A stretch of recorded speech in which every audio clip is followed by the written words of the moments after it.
Kilat News Updates. Mga balita ngayon, gun running at gun for hire group, bistado sa Cebu City.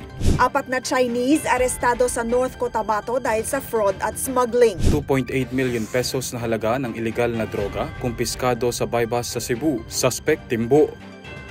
Ako po si Cesar Soriano para hatid ang mga nangunang balita sa buong kapuluan ngayon. Huli ng pulisya sa Cebu City ang leader ng Nadela Gun for Hire Group at 2 miyembro ng kanilang karibal na Guido Group sa isang anti-criminality operation noong nakaraang linggo.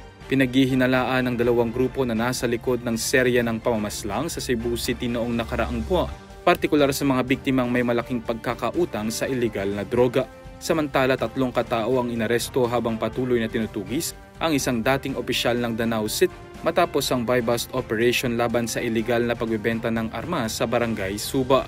Nasamsam sa operasyon ng iba't ibang uri ng armas. Ayon sa PRO7, ang mga suspect ay bahagi ng sindikatong nagbebenta ng loose firearms sa mga kriminal sa iba't ibang rehiyo. Inamin naman ng isang hitman na binabayaran siya ng 30,000 hanggang 60,000 bawat target at ang kanyang ginamit na baril ay binili sa Danao. Timbog sa operasyon ng otoridad ang 4 na Chinese na umano'y sangkot sa panloloko at smuggling sa Malang, North Cotabato.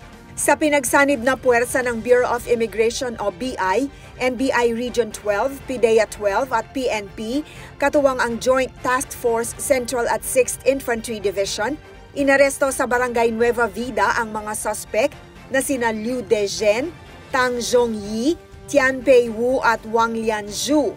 Sinasabing may kinalaman ang 4 sa fraudulent activities at smuggling sa Alpha Household Miscellaneous Chemic Products sa nasabing lugar. Napag-alaman pang walang mga working visa ang 4 o kaya hindi idineklara ang status ng kanilang visa.